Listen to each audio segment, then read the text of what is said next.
So.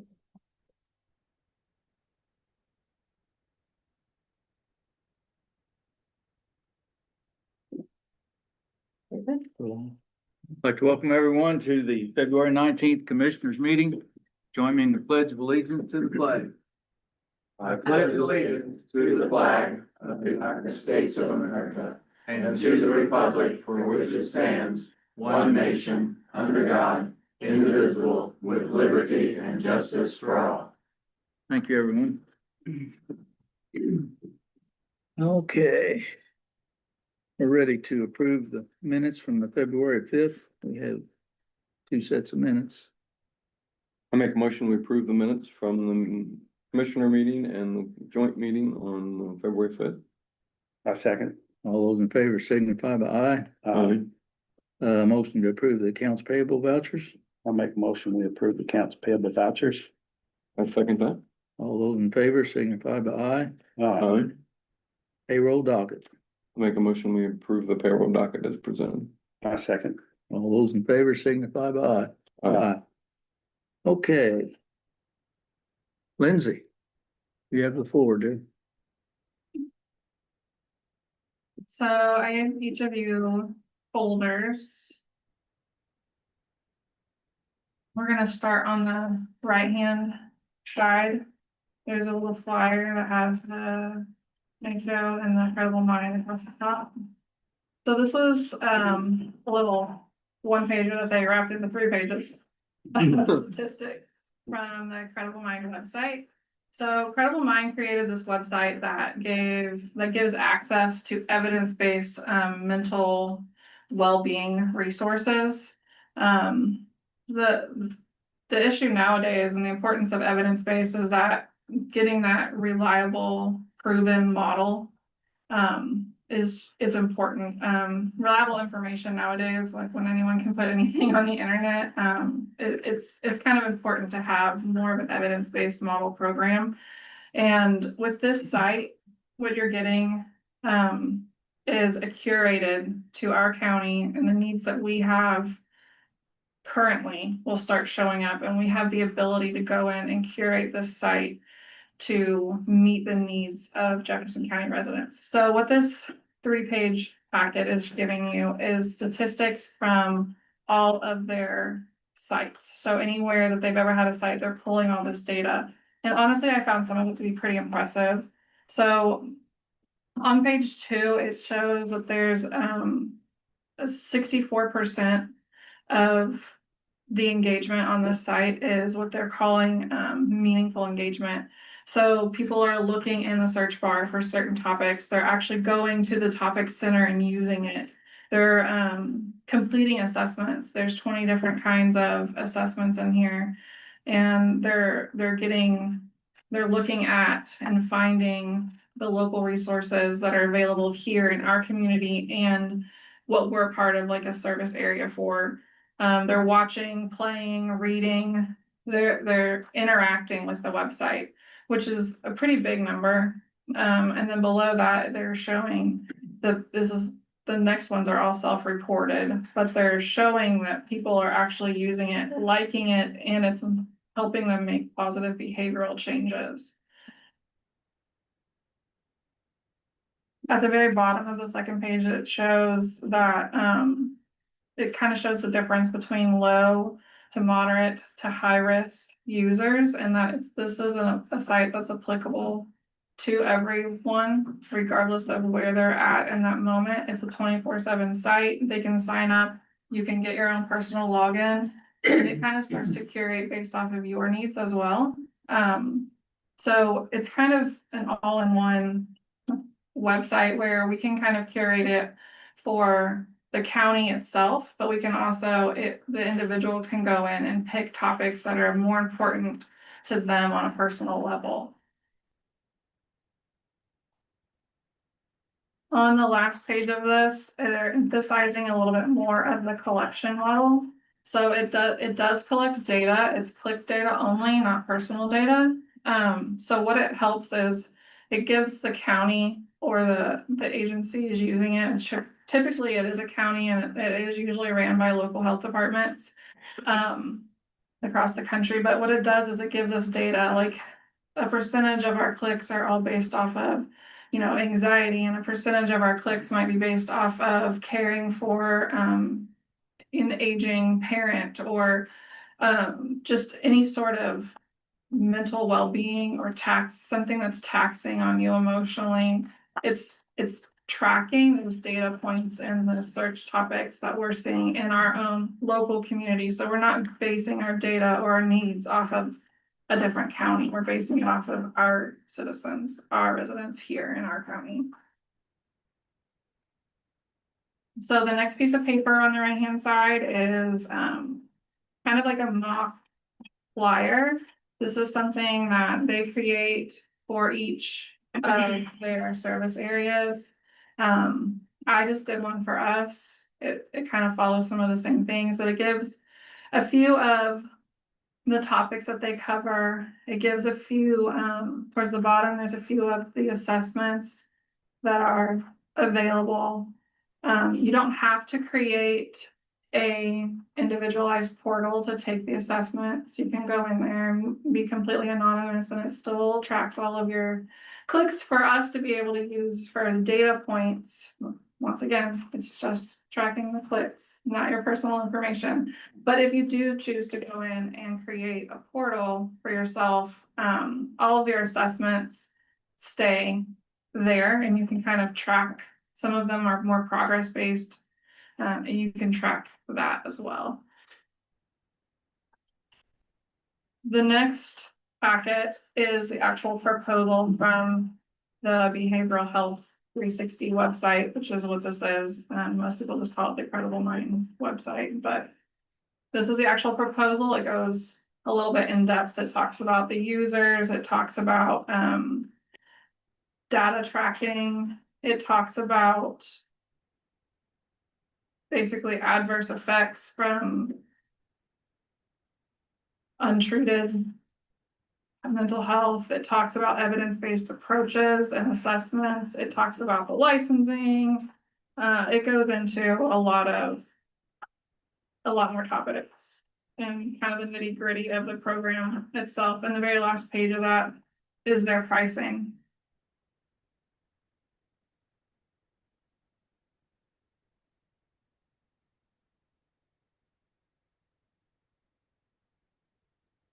Some of the counties that have put this in place it's more than just advertisement to residents that this is an available website. It's also a great way for local employers to add on to an employee benefit package with no cost to them. It's more of just a resource of informing their employees that, hey, did you know that you can go on this website?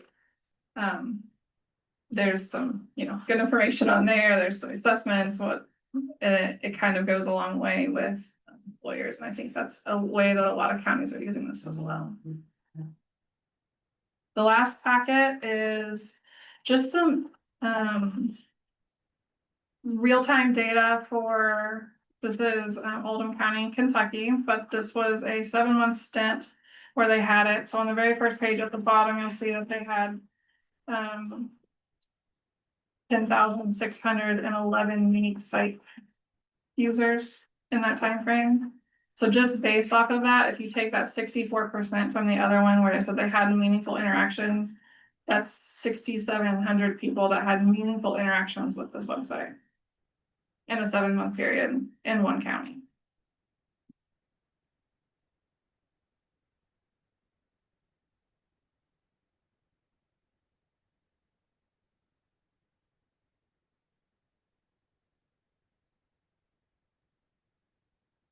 The last page of that packet, it kind of breaks down, like, I feel that it's like what they've learned. Some data points that they received, feedback that they got was that they needed more disposal options for scheduled prescriptions. So what they did was they were able to put in additional drop boxes in their community. They felt that they realized that was a need that they had.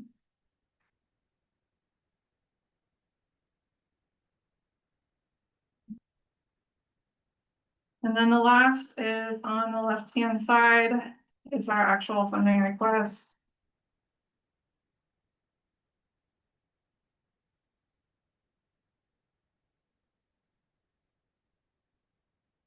So our first page, I just put all of our Board of Health members, this was written by them.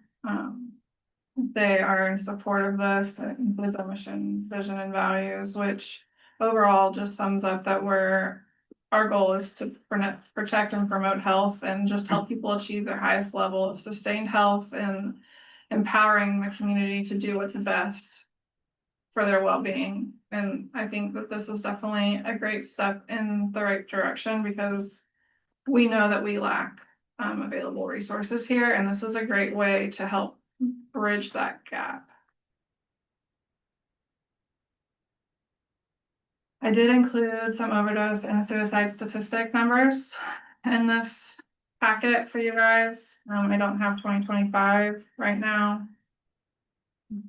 These are a little bit different than like some of the dashboard numbers that you'll see, because I did a deep dive into our death certificates and I actually put in secondary causes, injuries due to, and things like that, that you're not gonna find other places. And then the next page is basically the purpose of the site and then just what we're hoping to get out of this project as a summary.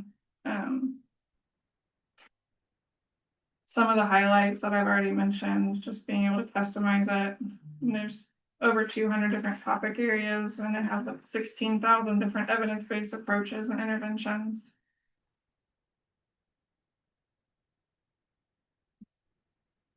And then the last two pages are different breakdowns for funding requests. The top one is the full request, and then it kind of reduces down with the reduction of advertisement, and then the last one is a minimum advertisement. Advertisement's kind of necessary. You can create a site all day long, but if people don't know about it, it doesn't really matter.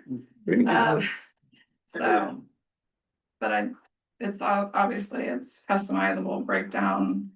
I put 3 years worth of service in there because I feel like having something for a year is just it's not a worthwhile cause. Not that someone wouldn't benefit from it in a year, it's just, I feel like that's causing instability and it's just not something that we're looking for.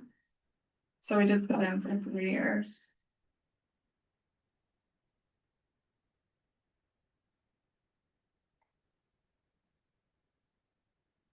This was a project that we were really hoping that we were gonna pay for ourselves and not ask for money from anyone because we didn't think that we were going to need it. But we have had a very, very dramatic change in our funding. So this is not something that we can do on our own anymore. So we do have an opportunity potentially to talk to Bethany Legacy, but we were also encouraged to come and ask for the opioid settlement funding to do it as well. The local health department, with the data that I provided you from, they used the opioid settlement funding in Kentucky. Hamilton County here in Indiana used opioid settlement funding as well. So it's a common funding source for this site.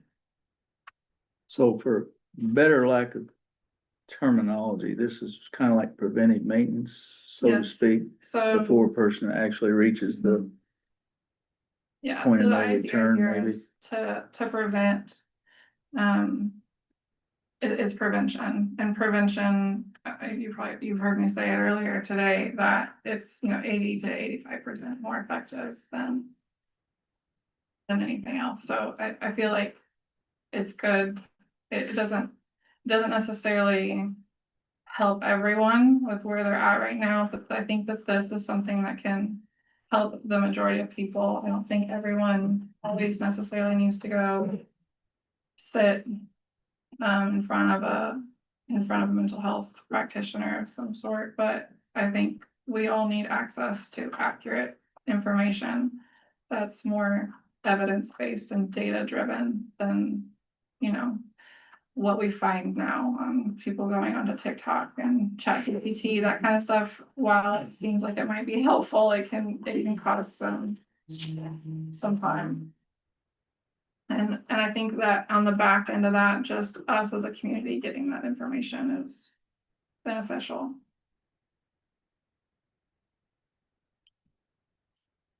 Can I ask a favor? Absolutely. So could you break it down for 3 years, what it would be each year? Cause I think as we've gone through the opioid settlement, we've tried to say, I don't know that, you know, there's one person that's for all of it.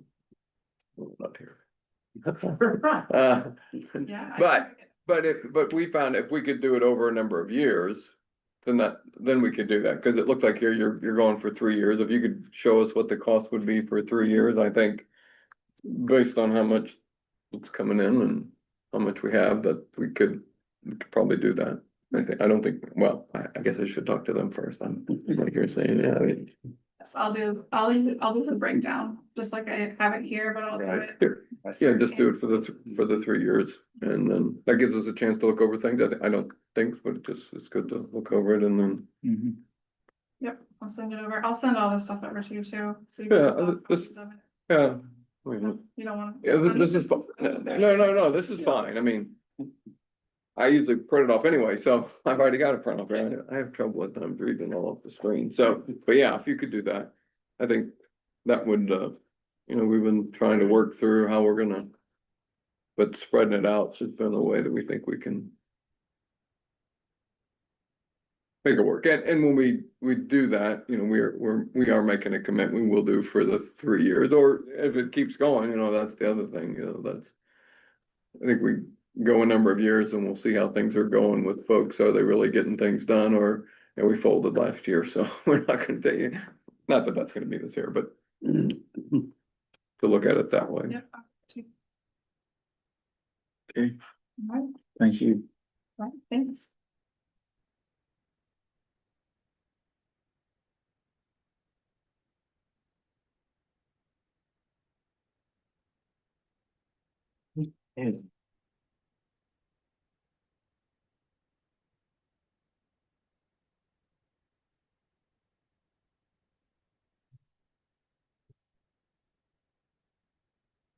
You're up next, lady. Sure. Good evening. My name is Dana Schaefer, and I'm a volunteer grant writer for the Canaan Benson and Richmond Foundation. And I appreciate the opportunity to speak to you this evening. Even though I'm a retired teacher, this is out of my comfort zone. So, Just relax, if you sat down, would that be better? No, it's all. All right, okay. I didn't. Give sit it to down. Jason. Well, I know you did. He likes to run with it. You give what you have to, yeah, Jason like.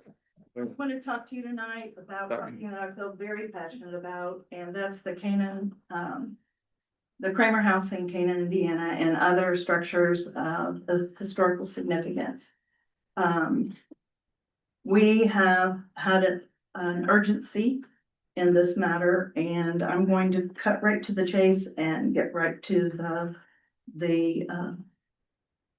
reason I'm here to ask for your help. First of all, I'm thankful for all the guidance and the inspiration and the encouragement I've received from outstanding people in historical preservation.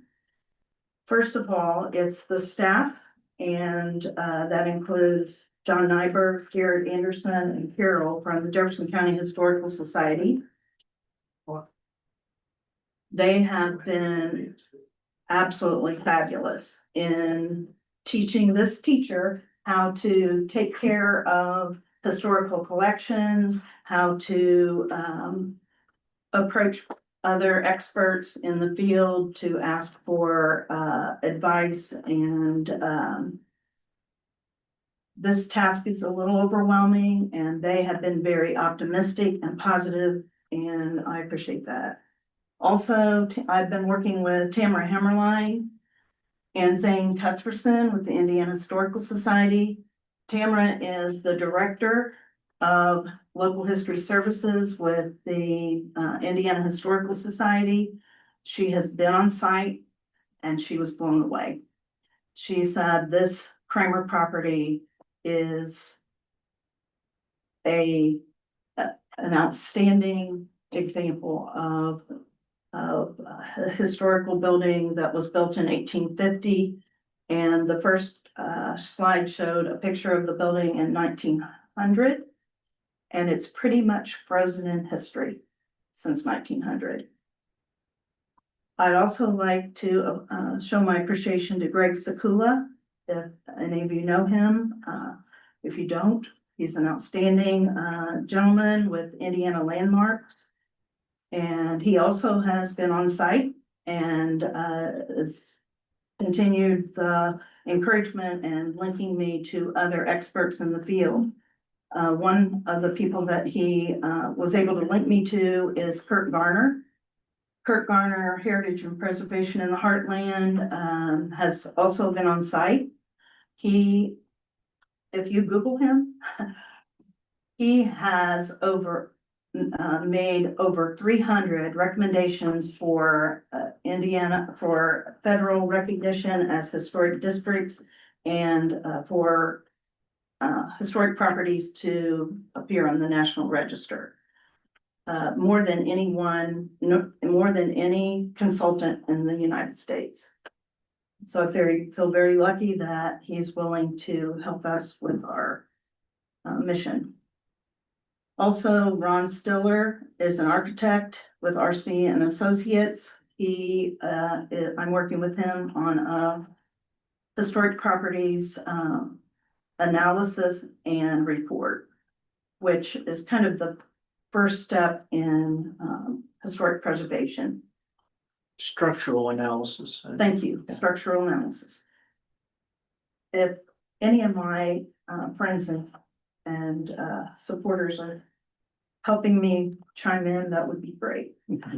Okay, next slide, please. I wanted to let you know that we have already taken several steps or in process of taking several steps to help in the grant writing and other things to preserve this property.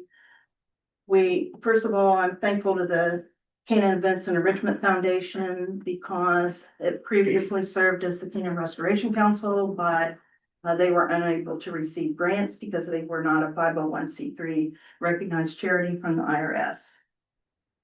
So we have that checked off. Next is to hire a professional contractor, which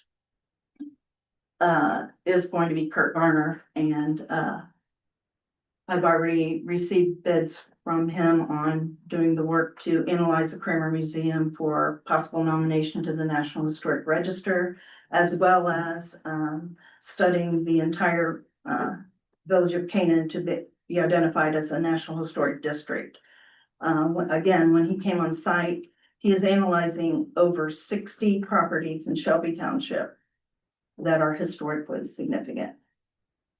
By that, I mean we're identifying what date they were built, how much they've been altered or improved. And I'm excited about his possible nominations. Also, we need to have the complete structural analysis of Kramer Museum and have a historic structures report. And we have been in contact with Ron Stiller, who also was at the top of the list for experts in that field. And he has agreed to do the work. And he hasn't been on site yet, but if it wasn't for a flu bug, he would have already been on site to talk about the mission going forward. And then the last thing on there is one of the most overwhelming tasks for us to accomplish, but we are working with Indiana Historical Society and the Jefferson County Historical Society to package, store, inventory, and remove the artifacts from the museum so that we can rehab it. I'm personally familiar with this because we are currently storing half of our house and the other side of the house to repair flood damage. So it's difficult to rehabilitate a structure unless you empty the contents. So this is gonna have to be done. So if we are able to get the nomination completed for the historic district and getting the Kramer House on the National Register, I want to talk to you about some of the advantages. First of all, is federal recognition. And those folks in DuPont are very familiar with this because they are pursuing the DuPont gym to be on the National Register. And they've hired the same consultant that we plan to hire. But our federal recognition will give us prestige, publicity, and the pride of knowing that that property has been recognized as historically significant. And the one that I care most about is number 2, financial incentives. As I've been completing grant applications, some of the questions that they ask, are you a 501c3? I can say yes. Are you currently recognized as on the National Register? And so I'm hoping to say yes. Because it will help open the window for opportunities for many grants earmarked for historical preservation. And as the city of Madison knows this well, it will increase property values as more properties are recognized. Like in the city of Madison, there are 130 square blocks of this recognized historical properties, and it's a National Historic District. And then specific legal protections. Once grant funding is earmarked for historical preservation and that property has been rehabbed, there are specific legal protections for that property.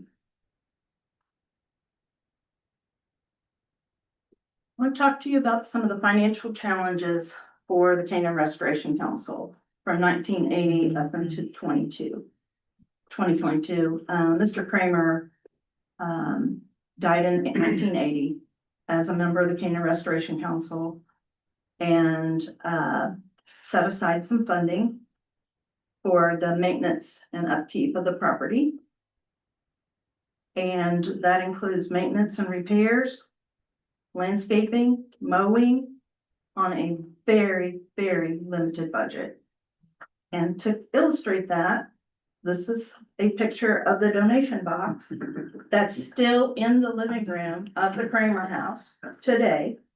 And I know this well that it's factual because I worked as a tour guide for the Kramer House when it was open for tours. And when people would come in the front door, I said, if you don't mind, could you give us a donation? And they only asked for $1. It didn't go very far. But I do want to say the members of the Restoration Council did their very best with the resources available to them at the time. You know, they had the best of intentions. They worked very hard. They just couldn't keep it maintained. And that's illustrated in the next photo. The Kramer House is in trouble. And we need help. That's why I'm here today. We need to restore this property and honor the wishes of Mr. Kramer and share this community treasure with other people. For the funding needs that we need right away, I want to say that I am aggressively pursuing multiple grants. I have 2 grants that have, they have received the applications, but we submitted in December and they'll let us know in March. And then the funding rolls out in April. And many of the grants are just like that. You cast a wide net hoping to get a grant, but in the meantime, the building is continuing to deteriorate. So I want to take multiple steps to try to do what we can and keep it intact until we can get some funding. So, one of the first things I'm hoping to get funded is to, have the determination of eligibility for Canaan as a historic district, as well as the Museum for, appearing on the National Register. And yes, it's costly, but he is an expert, and I've seen some of the reports that he has completed. They're detailed, they require a lot of analysis and a specialist to make that determination and for eligibility.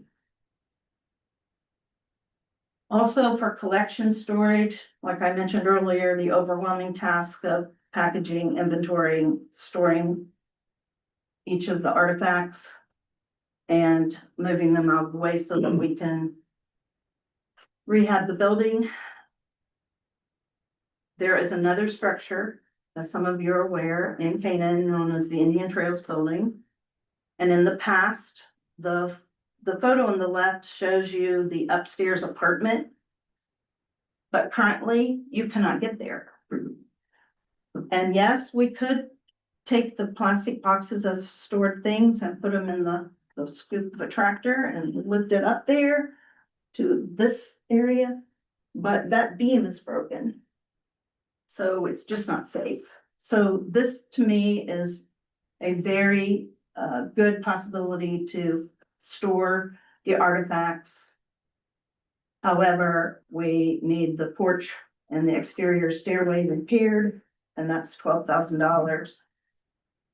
And hopefully, I can get funding to clean and repair the upstairs space. It hasn't been used or rented out as an apartment for several years, and this is a good photo. It wasn't as bad as I thought it would be, but it definitely needs some major cleaning and repairs. I also had it recommended by some of the experts that we have an office in part of that built upstairs facility for the Canaan Events and Enrichment Foundation. They currently don't have an office. Most of their stuff is in different people's homes. So we have already started the process of replacing the roof and gutters. And we have the foundation repair completed, including we had the foundation inspected. So that was, we were able to do that with a competitive grant of $30,000 from the Community Foundation, which we're very grateful for.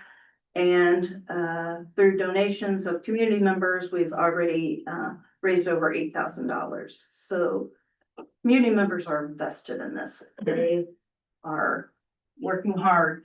And so because this is a $125,000 project, we had to do it in phases, and we're basically paying as we go. So we cannot do the next phase, which is phase 3, the porch and stairway, until we get $12,000. We do not want to take a loan out. I'm going to give you a little history on the Kramer family.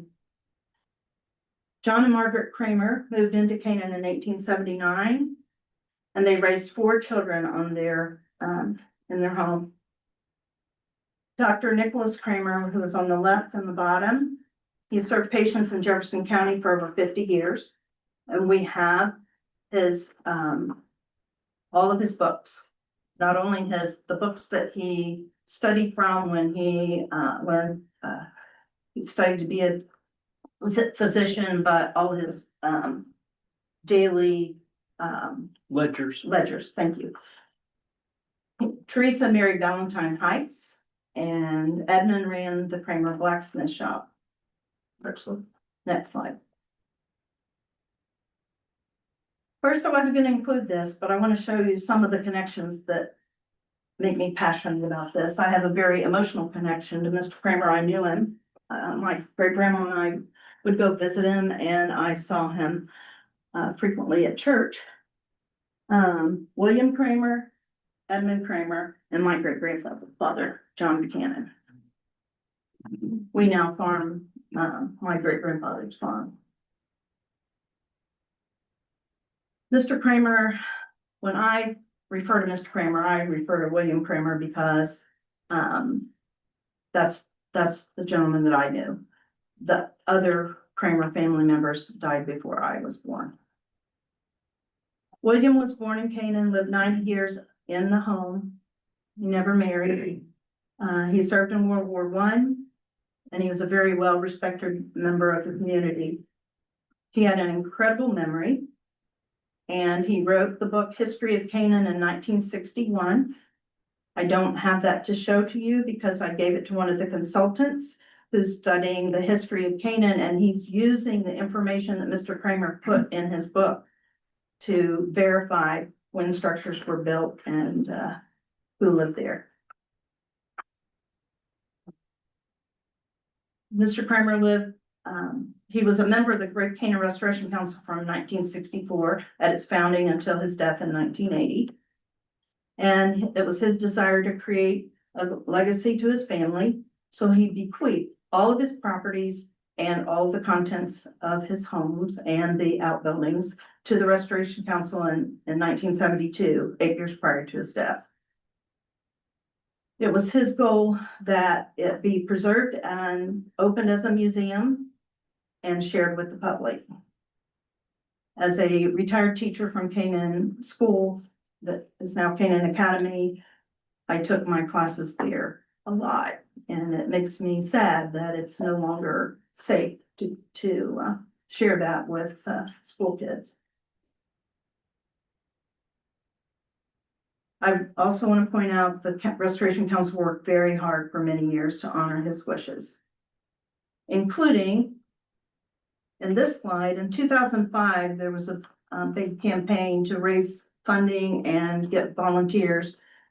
They had a contractor come in and repair the building. They had volunteers to paint the building, and we really were proud of getting it fixed up, but over the years, it's deteriorating. So I want to thank the members of the Canaan Restoration Council and other community members who dedicated over 60 years of service to the village of Canaan and to Shelby Township. And the current members and other Canaanites for renewing and ongoing support of all things Canaan.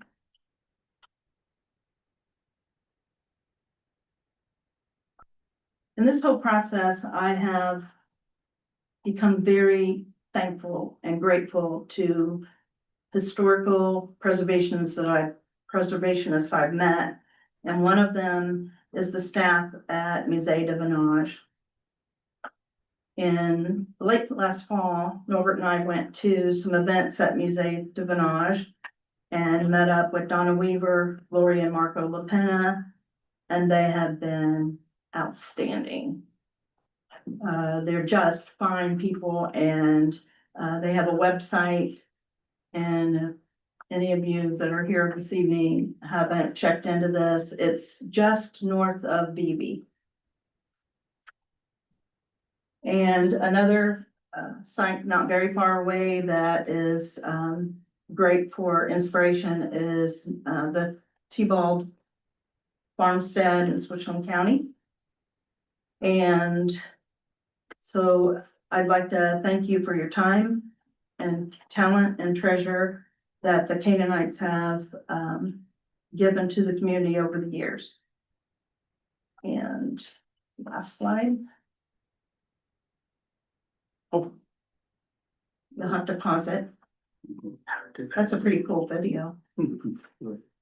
So I don't look at this as a gift. I think it's an investment in our community to rehabilitate the structures that are deteriorating, reconnect people with one another, and share these facilities with others and save them for the future. Why? Because it's the right thing to do. Mr. Kellums, would you like to add anything? Just come over here with you. Okay. I'm an 8th generation resident of Jefferson County and am proud owner of a 5th generation farm near Canaan. Also a former statewide board member of the Indiana Landmarks, so I come at it with some interest and passion. I wanted to just say a quick word of support for this application in support of both Canaan and Shelby Township. What I'm seeing right now is the greatest rebirth of community spirit, energy, and focus. The most I've seen since my grandparents' generation were kind of very active in running things along with neighboring families. And because there's so much energy now and some new blood and some real action, it's imperative to strike while there is that renewed momentum. Strike while the iron's hot.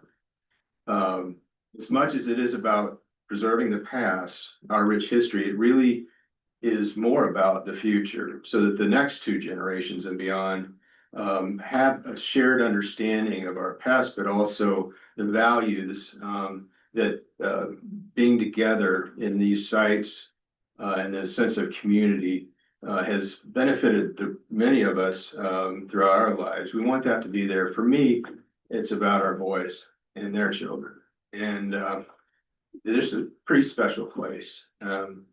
And, you know, we just can't let Canaan and Shelby Township become another rural community that loses its core and withers away.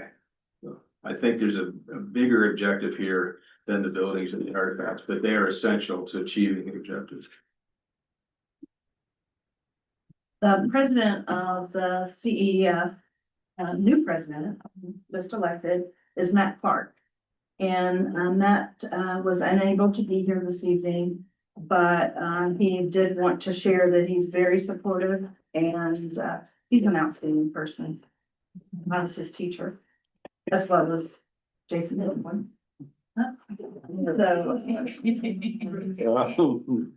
anyway, he was unable to be here, but he wrote a letter of support and I have that with me. And again, we're excited about the new young people in the organization and look forward to really improving our community. I appreciate your time and I was wondering if any of you had any questions for me.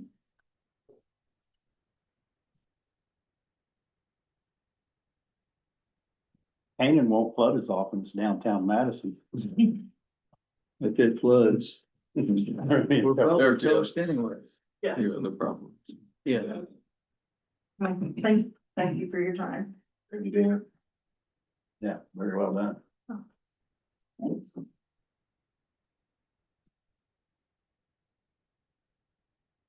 What's your thoughts?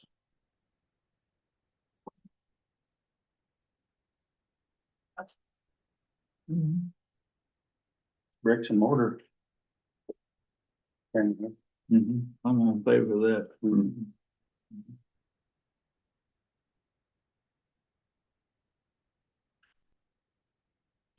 pencil, see how much. Well, you need, is it 9,000 just to get started on your architect's referrals and, We also need I a mean, place to put the artifacts, because when they start the study and the historical structures report, that can be done without the artifacts out of the way, but the Kramer house has roof leaks and those artifacts are getting wet. And they need protected right away. and I'm sure they have to be in a controlled atmosphere, right? Or Mhm. should be. They're recommending we pack them away in sterilite, clear plastic sterilite boxes with tissue paper in between and lids that fasten down to keep like rodents out. Like a and- toad, big toad or something, or Mhm. So we're gonna need lots of storage totes and tissue paper and well, if the other building was fixed up, would there be room for all of it in there? The apartment is several. I mean, if you just used the first floor, I mean, down and dirty and got it done quick. We can't. You mean stored in the place where the restaurant used to Mhm. operate. We're hoping to rehab the interior down the road, and we can't have it full of boxes because the timeline won't work. You can't have that, what used to be the restaurant full of plastic boxes and not be able to generate income from having a restaurant in there. Because the storage of the artifacts is upstairs out of the way, and that apartment will never be, we're never going to rent it again. The second floor is the ideal storage space, climate controlled, clean, controllable.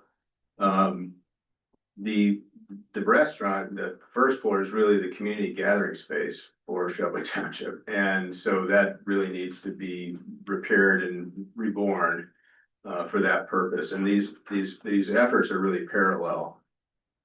We need to be doing that while we're doing the building restoration too. Right? Mhm. Yeah.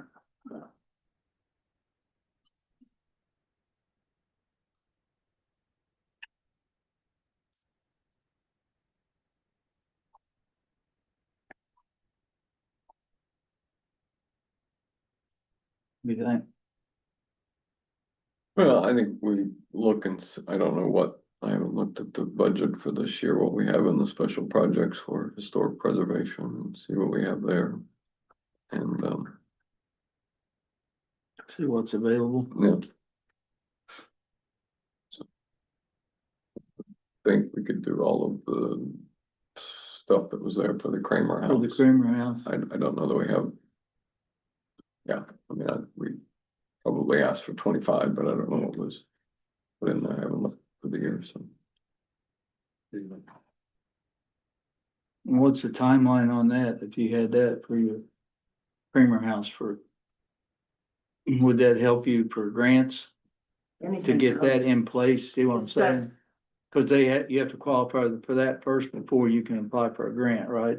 In other words, say, yes, it's on the Yes, board. but I currently have to check off, no, we're not on the national. That's what I'm register. saying. If- And I feel like, I mean, I don't know, I'm not with the reviewers when they decide if they're gonna grant money, but More likely, more so. than likely, Mhm. when they look at If you can least check that according to box. all the experts that have provided input. The history of these sorts of projects and efforts are that if you get recognition, it really opens up your future. That's really kind of a critical first step. I mean, we've got to preserve the artifacts and we got to say the building before it falls in, but that designation helps open up all kinds of avenues.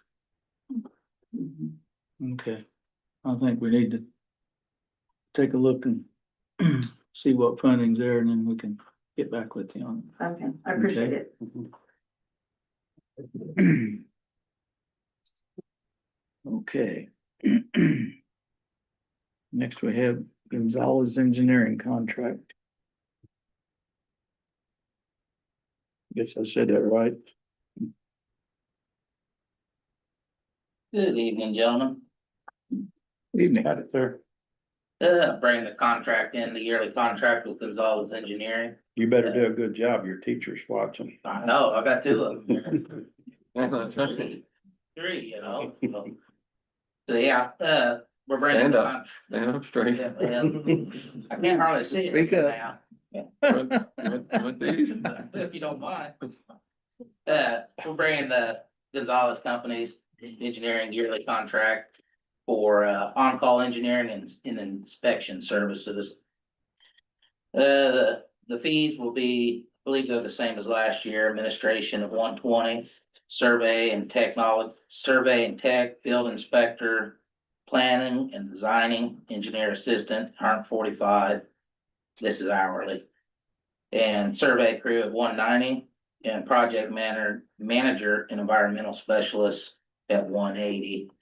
I'd like to just see if we can redo this as an on-call and use as needed basis, so. I'll let you guys take a look at it here. Is it okay with you? Oh, yeah. I'm good with it. All right, well, that's what's important. I mean, we can be Yeah. okay with it. Yeah, Yeah. you're the You one. like guy? We need all the help we can get, finding all that stuff. You've done your homework, right? Well, We know you did. make John do it. Yeah.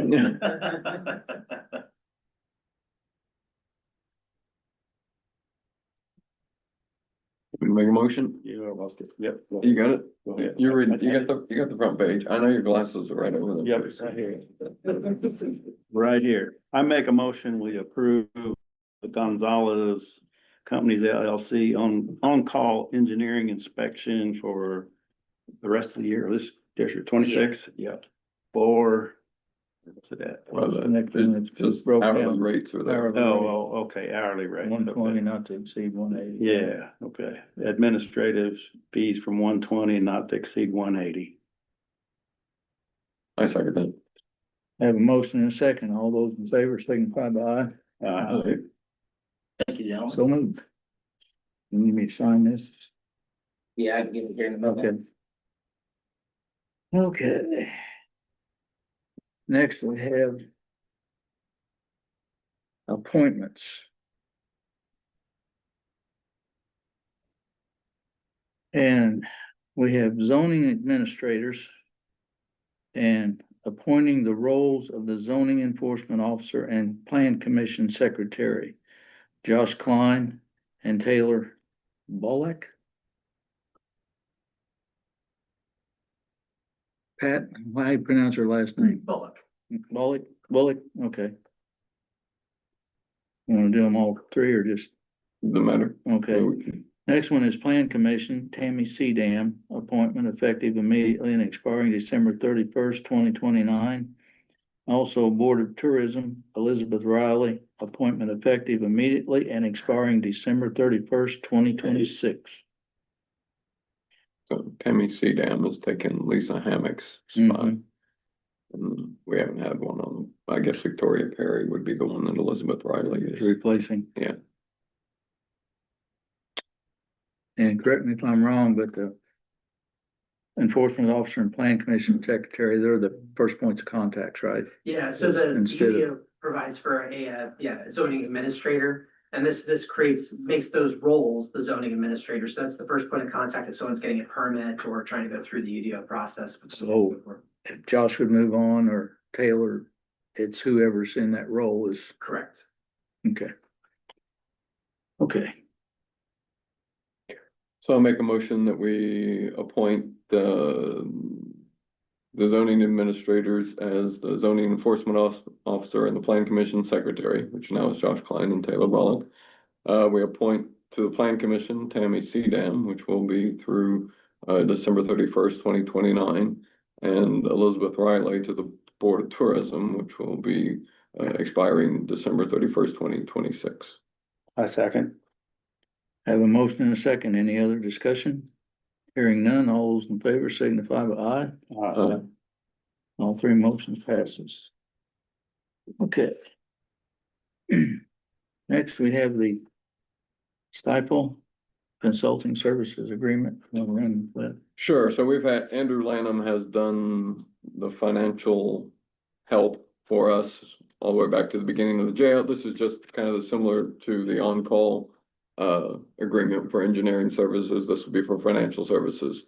So the only thing that changed from last year's is that the dates are for this year.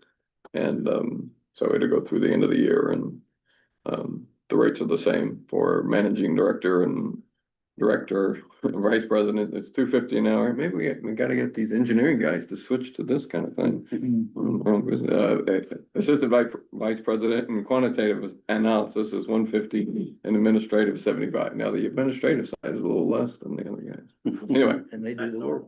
yeah, but Andrew's done a really, really good job for us over the years, and it's just good to have something in place should something come up like SEA 1 or something like that. Mhm. So he's been putting together some things to help us kind of understand better what that, how that's gonna impact the county financially. So I make a motion that we approve the engagement with Stifel Financial, particularly with Andrew Lanham for 2026. I second. Have a motion and second. Any other discussion? Hearing none, all those in favor signify by aye. Aye. Motion carries. Okay. Next up is our opioid settlement distribution. Is this what we want? Mhm.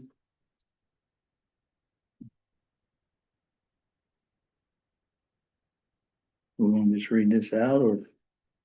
How do we Um, go about it? Sure. I mean, a little background, there have been a number of folks that have come and asked for funding from the opioid settlement. Maybe one day I'll be able to say it right. So there's been a part that was restricted and then a part abatement share is what it's called in the agreement, and then an unrestricted share. And so, as I mentioned earlier, when Lindsay was talking about a request, we tried to provide funds, not just as a one-shot deal, but do it over a number of years. We are gonna ask for folks to come in after a couple of years to tell us what they're doing with it, rather than just letting them go and run wild. Hopefully, they're still in business. But that also helps us to know what we're gonna do in the future. So we will continue to receive a certain amount annually, split up in those two different categories, but it will continue to decrease. 2038, it's out there in the future a long time, but anyway. So of those that we've had, I think we tried to give it to everybody, we probably did. Did we ever figure out a name for those two? Yeah. Mhm. Okay, so we can leave that up for now. So, anyway, if you want to read off, you can read off the total and then how much for, this coming year. So I mean, these are ones we've already announced that are in black, so the red would be, You want me to announce those? sure, Okay, infants in bloom, 105,000.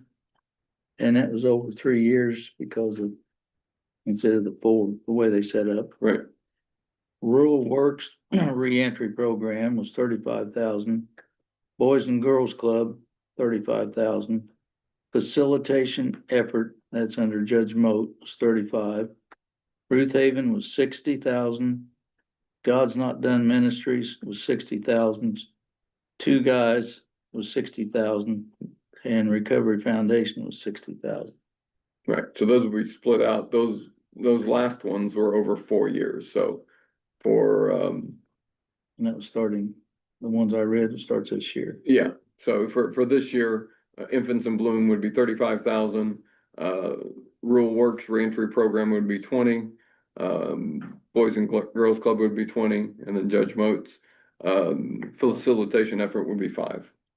And 15 for the last 4 each Right. year. Yes. And we'll start with that as kind of planned as the thing and as the budget, and then we'll after a couple of years, will be a contract they'll sign with the county, and we'll get them to come in and tell us what they've been doing with it and make sure they've been doing good stuff. And in order to continue receiving, we want to make sure they're doing good things with it.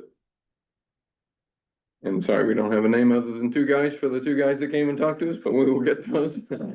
We won't be just looking for 2 guys. I know there's 5. Team up. Yeah.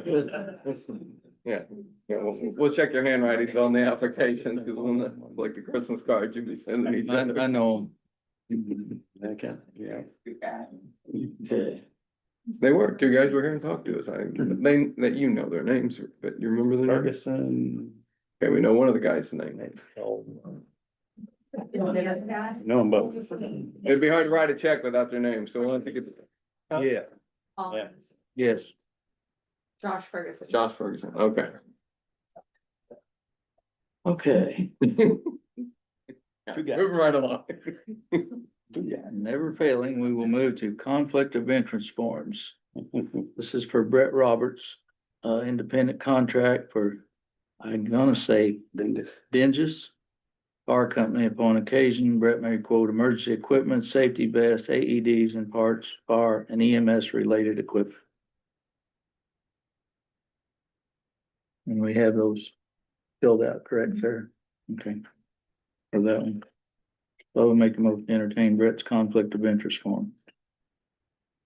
The motion, we accept Brett Roberts' conflict of interest forms with his work with Dingus Fire Company. A second. We have a motion and a second. All those in favor signify by aye. Myself. Part-time employee electric tech, upon occasion may quote camera systems, security systems, and various electrical services for the courthouse, other buildings and countywide. I'll make a motion to accept the conflict of interest form for Commissioner Little and his work with Electrotech. A second. We have a motion and a second. All those in favor signify by aye. Aye. I will abstain since it's me. Good idea. Okay. Last but not least, we have department updates. Who wants to go get up there? Oh, we have Hollywood, all right. I'm getting. Bob, ready you to missed take your chance one of again. Matt's thunder, yeah. Is it really? Yeah. And thunderstorm? I- Thunder. Yeah, he is. Look at him right up there. I bet he never did that in class, did he? He would never jump right up and. No, at the back. The last 2 weeks, we've just been cleaning up after these last two snow events and catching up on drainage issues and surprises, so. There's been a few, you know, plus we've been cleaning equipment, greasing equipment, trying to keep up potholes when we find them. It's not gonna happen, but we're gonna try. But I do wanna share a couple of things also. Last Friday the 13th, we had our first student from Ivy Tech come over for a job shadow. He is an industrial engineer, or not industrial engineer, industrial maintenance. He's in that program. So he come over and kind of seen what the workforce was like. He's a very, very knowledgeable young man. So been pretty impressed. He'll be back here, I believe, March the 6th for his next stint there. So pretty excited about that. How long do we have him? It's just through a couple hours of the day. I mean, in total, will it be like 6 months or 3 months? or No, this is Just, bi-weekly. Oh. I think it's just kind of the part of the program working out, just okay, every so often they get to come over and kind of understand what's going on, you know, in the actual workforce. You know, school can teach you a lot, but you know, sometimes hands-on's a little different, you know. you were quick, man. You got to work in the crowd, you know who's in the audience. Just wing it, right? Yes, you're not winging it, cause you just, you think they would be interested in something where you got a guy like a half day, a day, or would he be, I don't know how you, I'm working towards that. okay, that's what, Yeah. good, Yeah, so we Good. figured we'd start small with that. sure, no, that's And fine. kind of progress with that. And then my thunder here that Matt's gonna be jealous about. We had some people from the Canaan Academy, some young ones, kindergarten class, the whole class come out, brought us a whole boatload of cards, and it's not my copy either. Yeah, I still got the stack. So How'd you get your wife to fill those out? No. I don't think she's that good at crowns, so. But yeah, it was super sweet, super awesome to have the little ones come out and thank us, you know, and it meant a lot to say, you know, we helped get you back to school, we helped keep you safe, you know, They and didn't it was throw just. stuff at you then, you got back to school. No, And they- believe it or They spit not, I there. got more than one high five out of it, so it was, you know, the community kind of coming to us and saying thank you has meant a lot. Sure. It really truly has. I know Sarah got to see the picture and she posted it out there on the Facebook, and it just means a lot. Means a lot, so. How old are you? The Facebook. Yeah, you know, The entry level. but yeah, other than that, that's about it. Sit down, time to sit down. Whoops. He's working. Yeah. No respect, no respect. No. Just call him Rodney. Yeah. But that's kind of what's been going on in our little world over here last 2 weeks, so. Any questions? Be safe. We're trying, just be prepared for tonight and storms, so So, yeah. let's we not are go prepared there. for that before I forget it, so. Not snow. Thankfully. Maybe worse than some. I know. Come Wind. on, Matt, your turn. Yeah, yeah. Yeah. Stay out here. Well, go ahead. No, you gotta I find go all with of that. Brandon again. Speaking of thunder. I really don't have any, sorry, we're doing, really good. Getting ready to get custody of hopefully those last 3 puppies. Got the water back on, you know, and then the water heater crapped out on us, but we got that fixed pretty good. Yeah, I'm just holding out, hoping, have we heard anything about the RDA grant? Or like when it's going to be, Well, that's all- The meeting is there's a certain someone in the audience. next month? sixth of the month. Give you a brief update if you'd like, when it's my turn. Okay. Okay. You can Any concerns? hang in there. Right.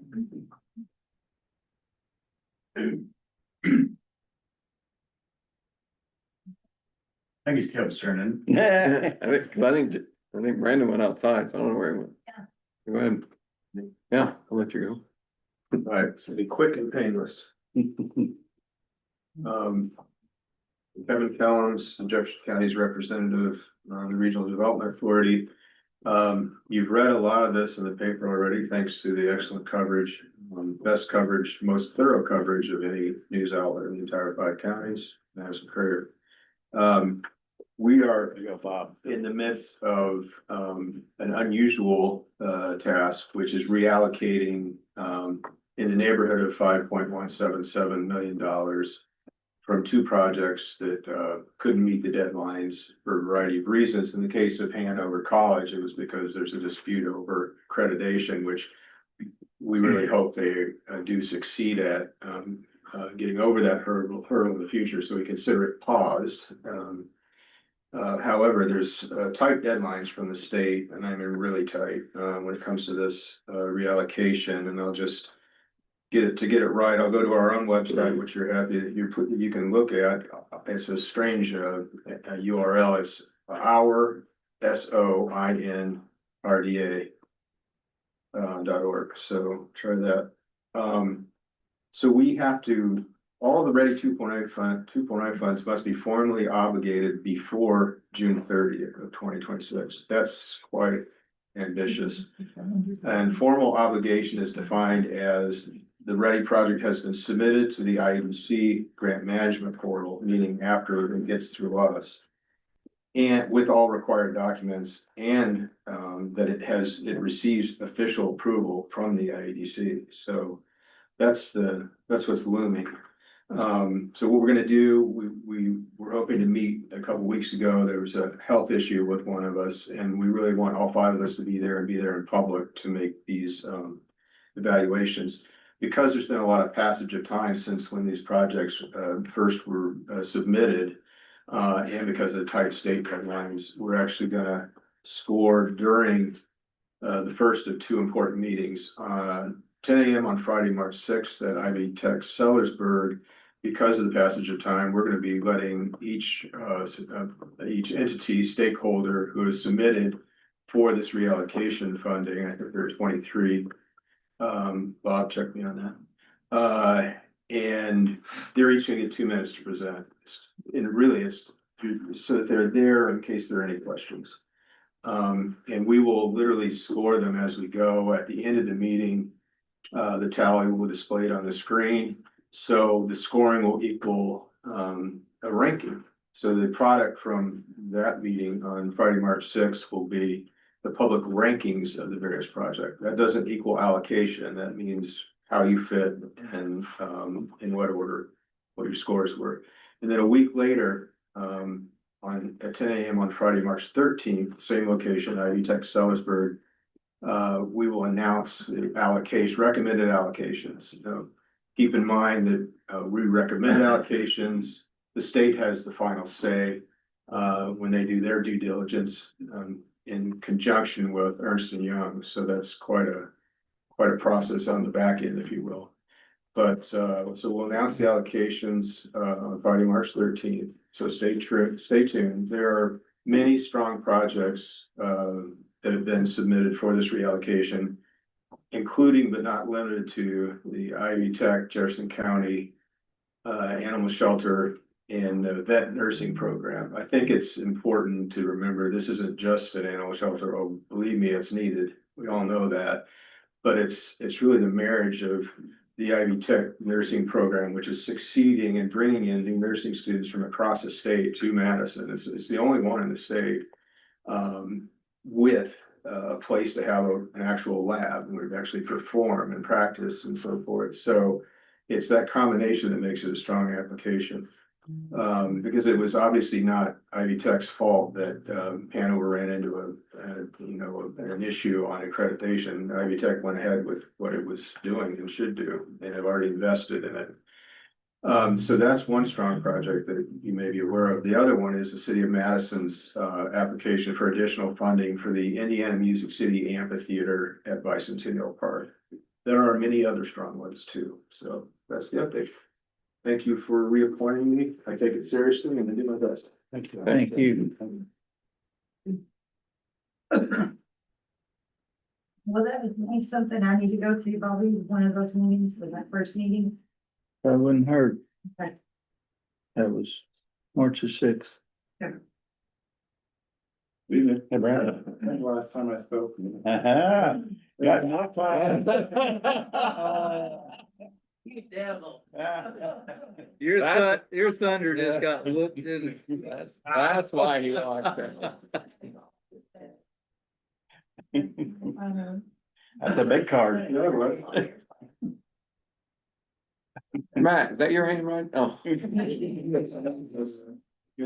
round. It's actually an AI photo. It's been photoshopped in it. You took Jason's picture and put it. Wow, you did a good job. I mean, it's right in front of Brandon. It's hard to tell that's Photoshop. So, we've started up fire SOP meetings again. We're conducting those monthly until we get through them all. So we're ready for that. I think last time I was here, I told you that I've been asked to speak at a panel discussion at the directors conference this year. Today I had a meeting with them and other PSAP directors who have implemented AI. It was interesting to see how AI is going to be changing 911.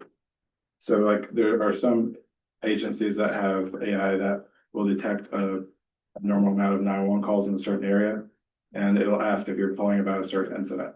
That way it doesn't overload the system with all the excessive calls. And then some agencies are implementing AI that filters out the non-emergency calls. So if you would call for a non-emergency, like an animal call, it would take the information and then create a CAD itself. So all the ways that AI is affecting 911 or it's going to be changing 911 is kind of interesting. So that's what we're excited about. Other than that, that's what I'm up to. Thank you. Yes. We have a meeting Monday. Yes. Or- 5 o'clock. Yeah. Yeah. So No, we're Fun. meeting 5 o'clock. it's been what? It's been a while, Yeah. June of 24, end of June of 24, How things run? I think pretty well. Yeah, that's what I'm, but that's okay. We received a lot of awards, so, but I think it's gonna be a good end for all of us, so.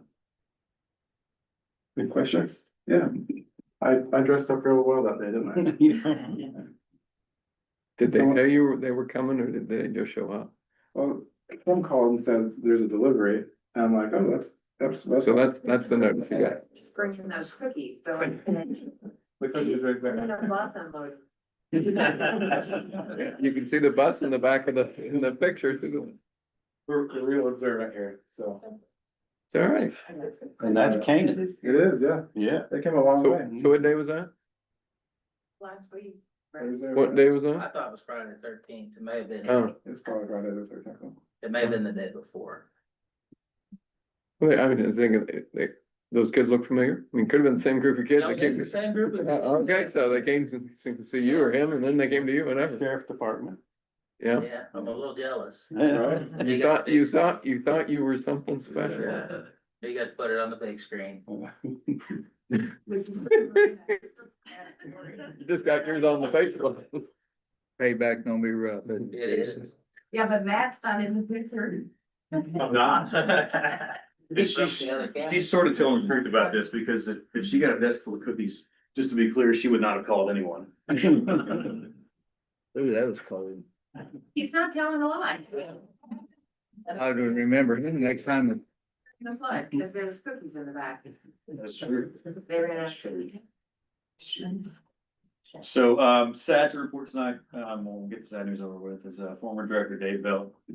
Emergency management director Dave Bell passed away this week, and so never good for that, but want to thank Dave and his family for the service, and we appreciate how he's guided us along the way. And steered us in the direction we're going, so appreciate that. And to steal your thunder, man, you ain't got much to worry about tonight, I don't think, so it looks like it's breaking apart, and sending the weather information this morning, emailed me back, he's like, man, can we get a break, please? It's like daggone, it's We did. like every week, but I think every day is still the season anymore, so. So, CSR LAPC roster is being submitted, I don't have a card for you, but I do have an award letter for $30,000 for Oh. the MPG grant, so. That was a Valentine's Day card. That's it. Let's see here, I'm thinking it's you. Weather's changed, right? It is, yes, but that's Jason's ringtone, they called me. F6 radio systems trainings, they're offering here, just opened up, there's some. What do they call those things, a broad, data amplifier training, something, we have one of those out here, so several are saying to go to that training. And then some radio fundamental skills courses that they're gonna offer to come down and do for us, which What was that? is desperately needed, some fundamental, radio skills that we're. Oh, I thought you said radio mental skills. I was like, it'll calm you down when you're on the radio. And then get all. Alright, relax. Sorry. And so next week, we're gonna go pick up some surplus shop up there from the stockpile up there at IDHS, with logistics.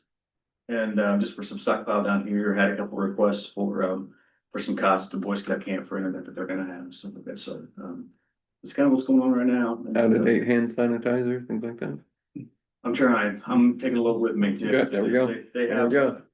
ironically enough, there's 3 semi-loads, there's 1 semi-load of gowns, there's 1 semi-load of goggles and face shields, and 1 semi-load of hand sanitizer. Out of date hand But no sanitizer. more skids of clipboards. Oh. Oddly enough, so if anybody needs clipboards, new clipboards for your class. I'm retired. We might need some when we do the inventory.